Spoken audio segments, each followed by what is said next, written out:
группы TWIGA Украина.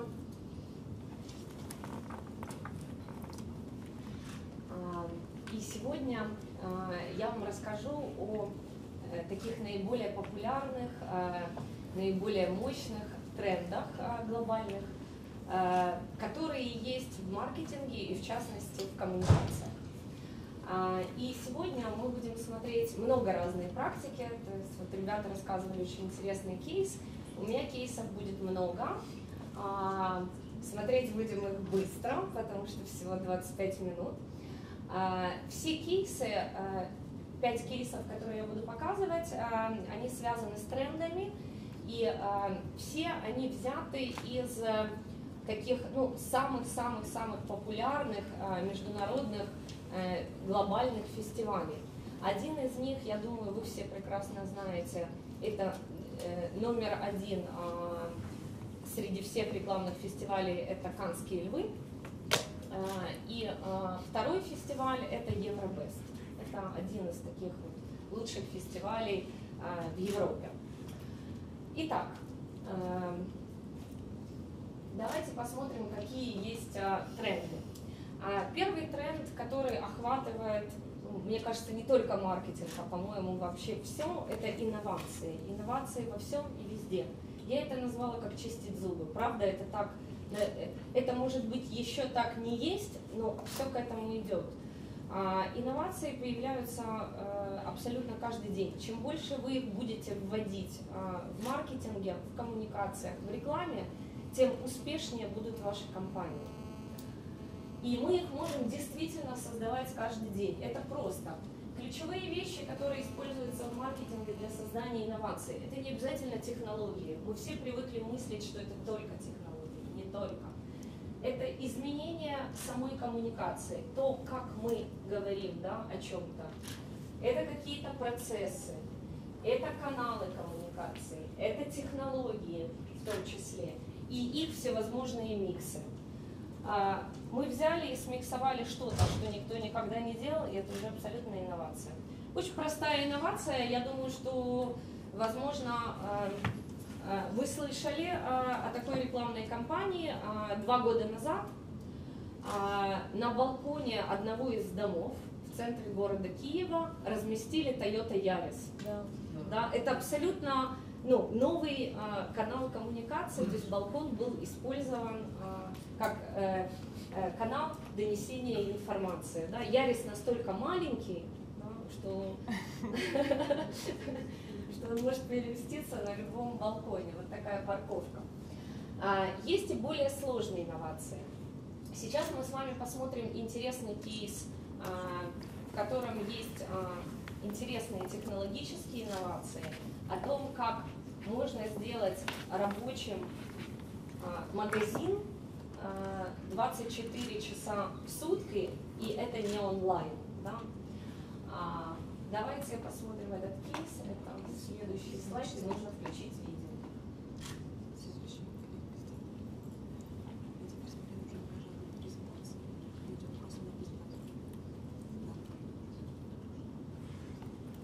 Нужен звук еще.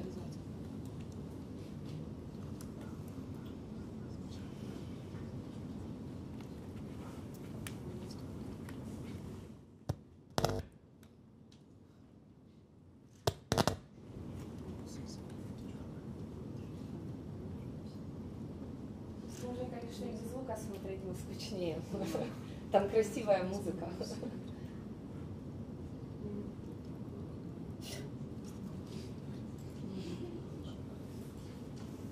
Скажите, получится у нас?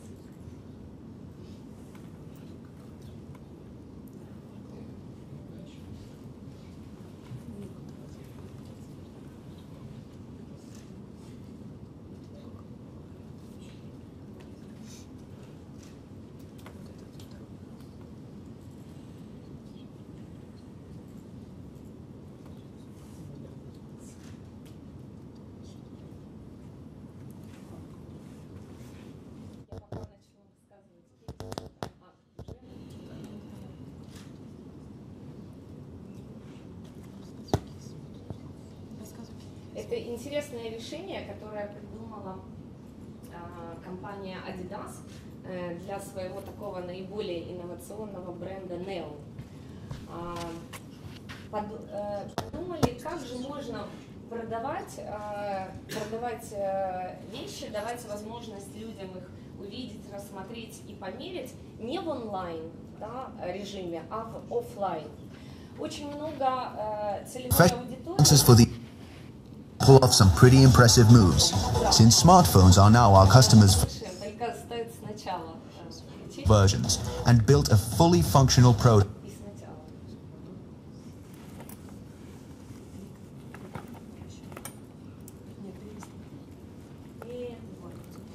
We set out to change a piece of retail forever. That's why we teamed up with Adidas, the brand that is all in on innovation. Their teen brand, Neo, was chosen for the solution.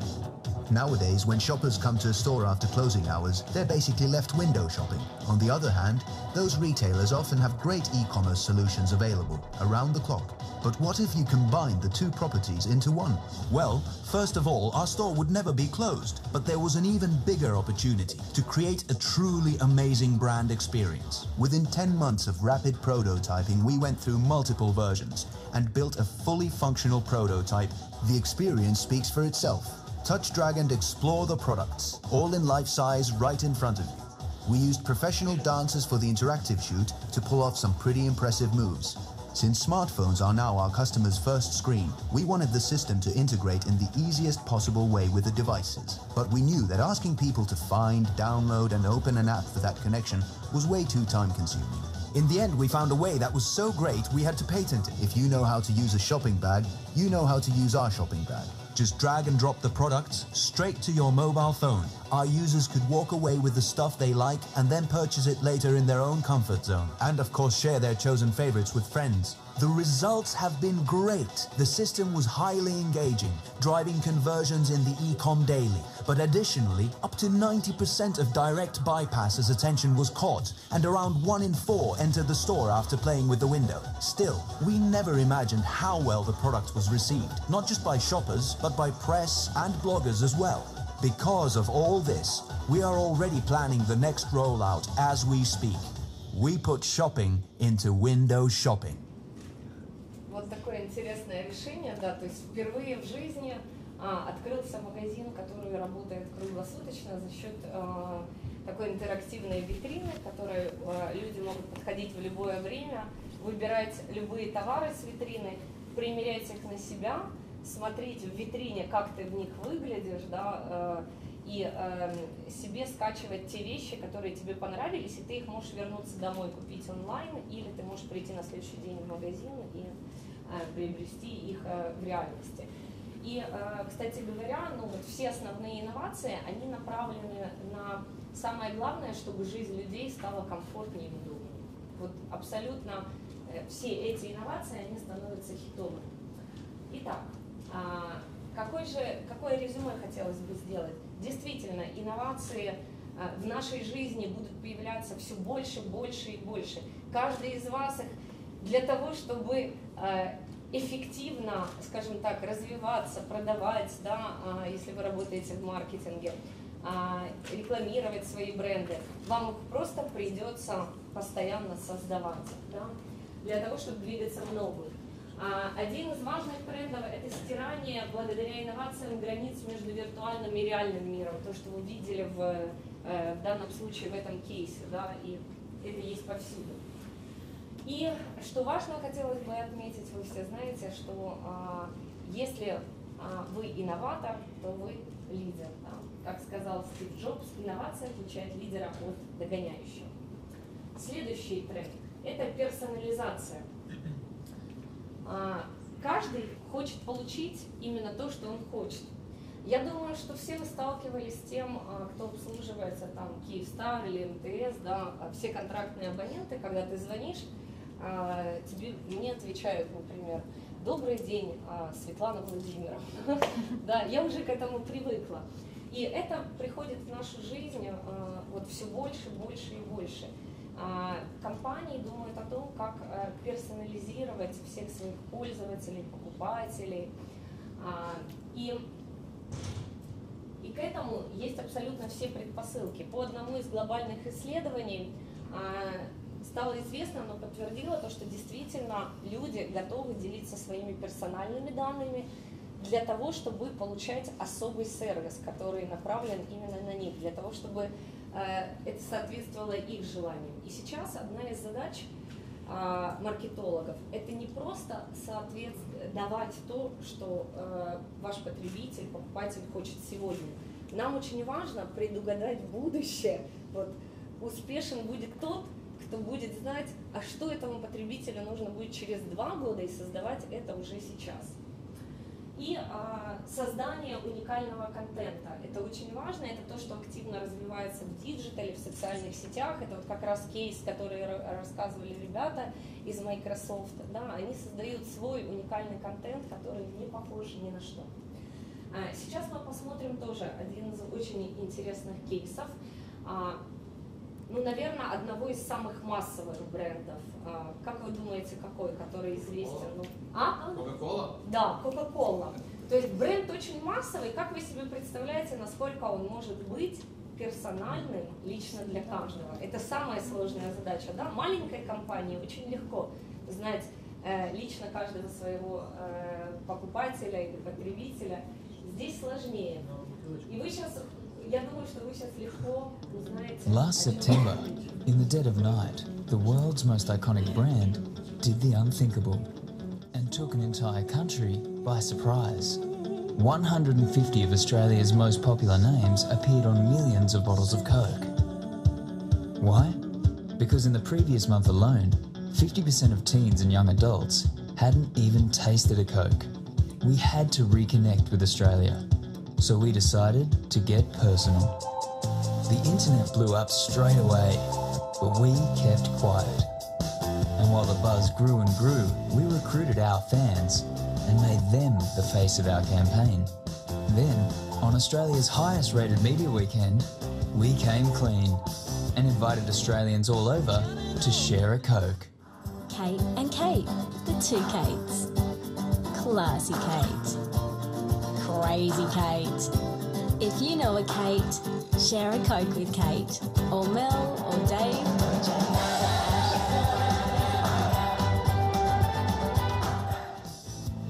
Our message was everywhere, digitally and interactively at Sydney's iconic Coke billboard. Whichever way you turned, it was you and your friends up in lights. The media instantly took notice. Blogs lit up.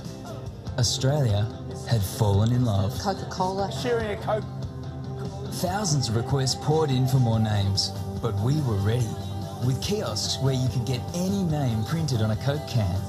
People couldn't get enough, queuing for hours. But the requests kept flooding in. So we put it to a vote and asked Australia who they wanted to share a Coke with most. And after 65,000 people got their say, 50 new names were released. We invited everyone to share a Coke. In just 3 short months, 5% more people were drinking Coke. Sales transactions grew by 3%, volume increased by 4%, and 870% increase in Facebook traffic. 12,020,000 earned media impressions, 76,000 virtual Coke cans shared, 378,000 extra Coke cans printed at kiosks, and 1 country painted red. With one simple tweak to a label, Coke once again... Вот так вот даже самый массовый бренд встает все более персонализированным и может это действительно делать. Следующий тренд. Итак, у нас была инновация, персонализация и адаптация. Чем быстрее, тем успешнее.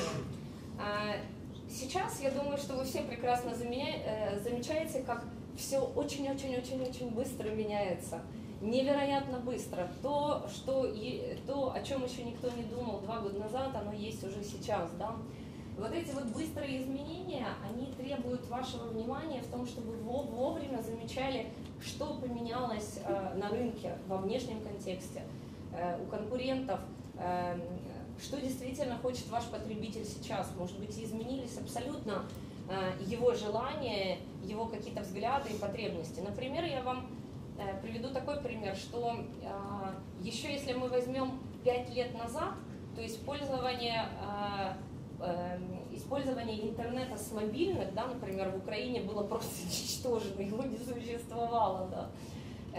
Возьмем 2 года назад, рост был в несколько раз. Да. Если мы посмотрим сейчас, что происходит, особенно с введением 3G, эти показатели просто невероятны. Да. Соответственно, этими всеми трендами нужно пользоваться и под них подстраиваться. Сейчас мы посмотрим один очень интересный кейс про театр. Была проблема, она, вернее, как бы не была, она, наверное, где-то существует в некотором роде во всем мире. Люди все меньше и меньше ходят в театры. Все больше смотрят какое-то разные видео, фильмы, интернет, онлайн. Даже кино так не теряет свою аудиторию, да, как театры. Все больше молодых людей не понимают, за что они платят деньги в театрах, потому что театры стоят намного дороже, да, чем, например, сходить в кино, там, у нас сколько стоит, я не знаю, там, 50-100 гривен, да, несколько долларов, да, а за границей, здесь это кейс будет Испании, поход в театр обычно стоит там 30 евро, да, и за что платить непонятно. И вот какое интересное креативное решение находят для того, чтобы адаптироваться к тем реалиям, которые есть, и увеличить поток людей, приобщаясь к театру. Давайте смотреть кейс. Pay per laugh, the first comedy shows where you only pay for what you consume. We fitted each seat with a facial recognition system that detects the smile and proposed the following deal to spectators. Entrance will be totally free. If the show produces no laughs, you don't pay anything. However, if you laugh, you have to pay for each smile. Each smile produced is worth 30 euro cents, something that in this day and age is quite a reasonable price.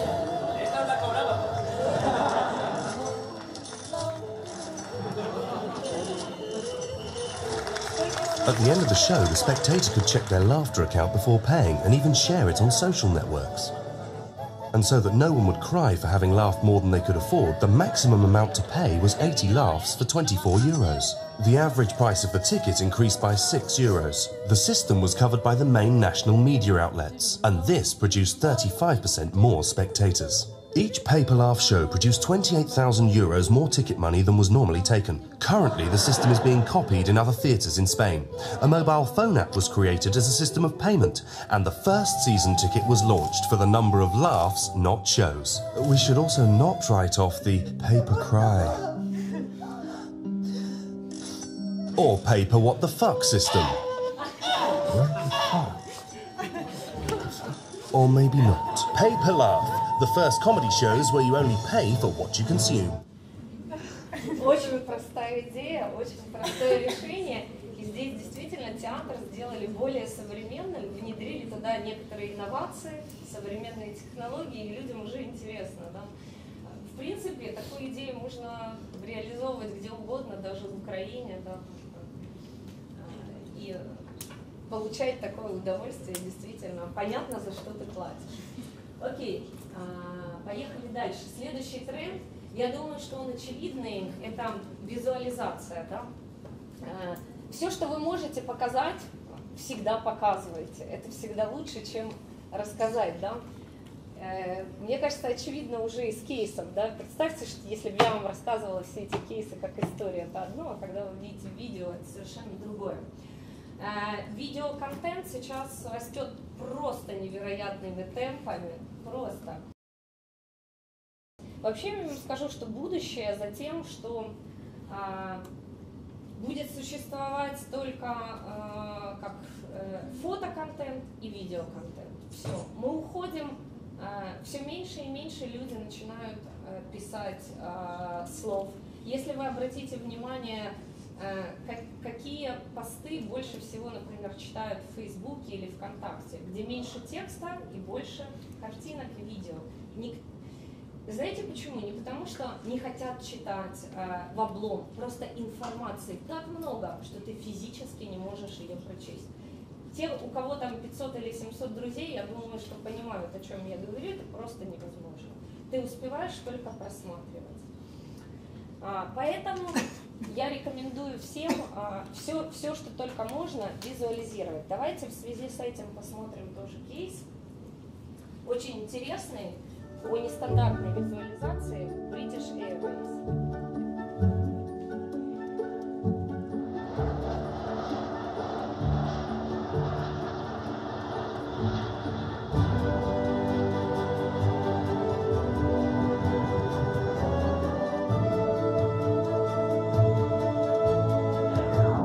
What the public saw as magic was actually a carefully orchestrated feat of technology.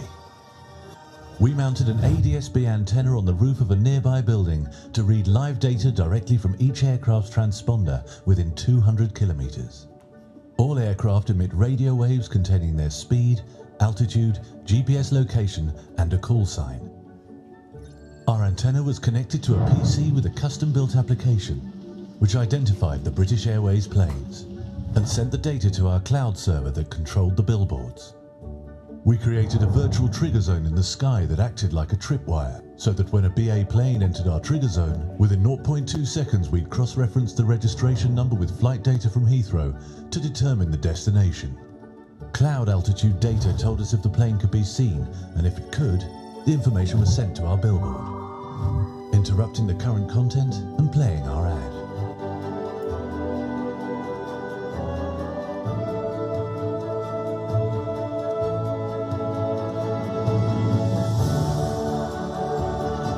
Targeted a moment. The moment a plane flies overhead, inspiring our audience to share what they saw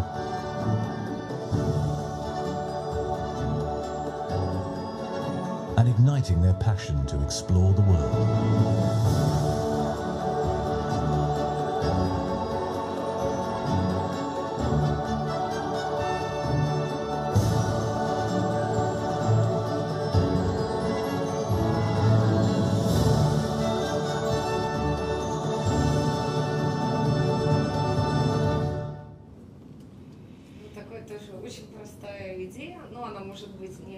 Не очень простая технически, но очень простая и понятная. Всего лишь один борт, видеоборд, из которого можно считать абсолютно всю информацию, куда действительно летает British Airlines, и все это в онлайн режиме, да, ты видишь, какие самолеты пролетают. У нас по сей день используются просто борды, нужно купить 100 бордов для того, чтобы рассказать об одном новом рейсе, там, например, Киев-Тбилиси. Вот все достаточно так просто. Главное постоянно придумывать, идеи должны быть простые, думайте, как можно создать так, чтобы это увидели и обратили внимание. Да? И наверняка такой борд привлекает к себе внимание чуть ли не всех, да, в отличие от просто купленных рекламных мест с поклеенной рекламой. Итак, что хотелось бы резюмировать, что в визуализации, это тоже такой, в принципе, глобальный тренд везде, очень важно не просто визуализировать, а визуализировать очень просто и точно. Простота и лаконичность, не нужно сложностей никаких. Видео и фотоконтент, то, что я уже говорила, да, то, что вы видите в Фейсбуке, это то, что пользуется максимальной популярностью. Инфографика. Я думаю, вы ее видите сейчас все больше и больше. В Украине она была еще где-то лет 5 назад вообще не в тренде, и почти никто не пользовался. Сейчас она все больше набирает обороты. Нам намного проще увидеть что-то в инфографике и запомнить, да, чем это будет просто текст. Я просто, вот, работая в своей сфере, очень часто вижу презентации, где, представьте, на весь экран идет литой текст. Это нереально, мы ничего не запоминаем, мы начинаем это просто читать и проваливаемся. Вот. Во всех коммуникациях я рекомендую использовать как можно больше инфографики, как можно больше видео, фото. Даже одна точная, правильная фотография может передать то, что вы будете долго описывать словами. Очень популярный эксперименты различные и непрофессиональный контент.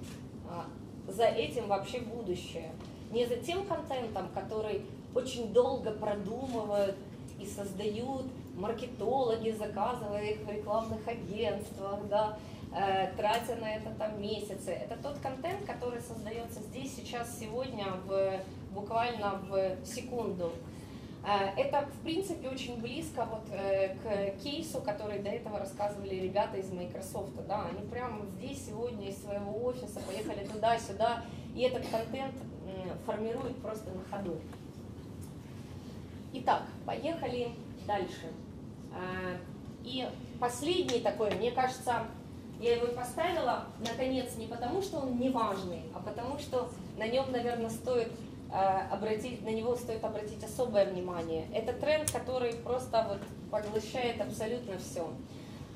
Он уже чуть-чуть есть в Украине, он немножечко развивается, это видно особенно за последние 2 года. Социализация охватила просто весь мир. На данный момент бренды должны не только продавать чашечку кофе или кроссовки, в первую очередь они должны нести какие-то социальные ценности, делать социальный вклад в общество, и это действительно ценно. Это то, что находит отклик в сердцах людей. И даже абсолютно, вот поверьте мне, вот абсолютно в любую рекламную кампанию, да, можно построить таким образом, чтобы не просто действительно рекламировать там кроссовки, кофе или что-то еще, а чтобы внести какую-то составляющую социальную, да, чтобы чем-то помочь, где-то сделать чью-то жизнь комфортней. Я думаю, что вы это видели вот даже в тех кейсах, которые мы до этого просматривали, хоть они были привязаны к другим трендам, но в принципе в каждом из них есть некая социальная составляющая, да, и в кейсе Кока-Колы, и в кейсе с Windows Shopping, да, это комфорт, удобство людей для того, чтобы они могли себе выбирать одежду в любое время. И вот сейчас такой один очень нестандартный, тоже интересный кейс, мне кажется, такое можно активно реализовывать в Украине, жаль, что пока этого нет, и может быть кто-то из вас там сделает или нечто подобное. Смотрим. Fruits and vegetables are facing an absurd situation. On one hand, people are encouraged to eat at least 5 a day. A lot of money for families. On the other, we throw 300 million tons of it away each year. As the European Union made 2014 the European Year Against Food Waste, Intermarché, the 3rd largest supermarket chain in France, decided to rehabilitate the non-calibrated and unperfect fruits and vegetables. So we launched Les Fruits et Légumes Moches, the inglorious fruits and vegetables, starring the grotesque apple, the ridiculous potato, the hideous orange, the failed lemon, the disfigured eggplant, the ugly carrot, and the unfortunate clementine. Now, you can eat 5 inglorious fruits and vegetables a day. As good, but 30% cheaper. How did we do it? We bought from our growers the products they usually throw away and sold them in stores. They got their own aisle, their own labelings, and their own spot on the sales receipt. For people to realize that they were just as good as the others, we designed and distributed inglorious vegetable soups and inglorious fruit juices.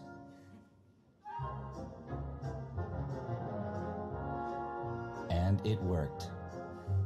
Our new kind of fruits and vegetables were an immediate success. We faced only one problem: being sold out. 1.2 tons average sale per store during the first 2 days, plus 24% overall store traffic. This initiative increased awareness about food waste. It created a lot of conversation in social networks. Over 13 million people reached after 1 month. The inglorious fruits and vegetables, a glorious fight against food waste.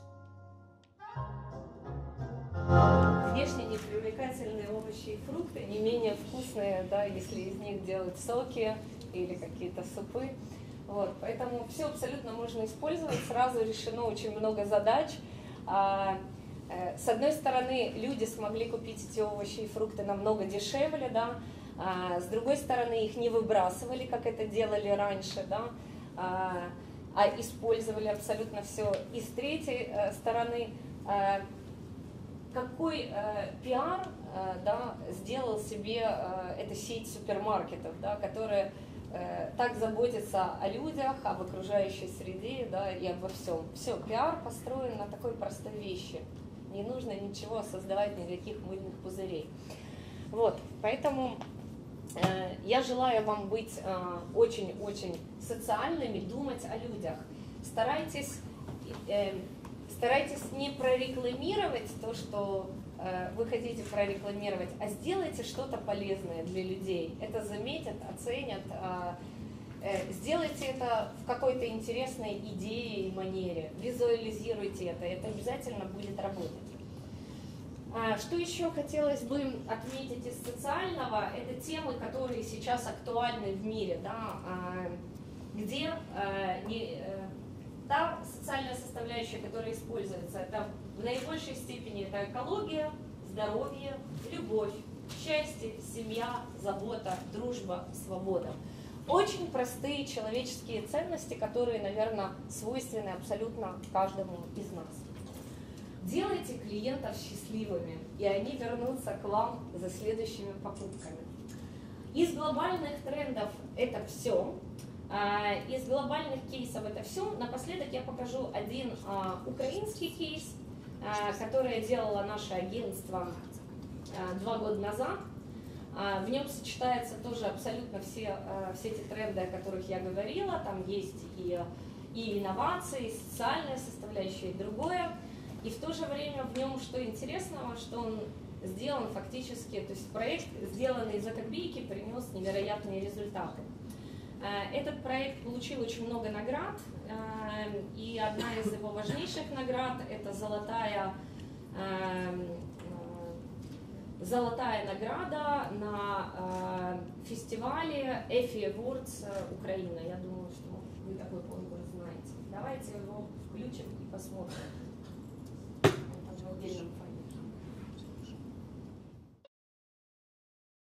Все началось с такого малобюджетного. Вообще все началось с того, что нет денег на рекламу.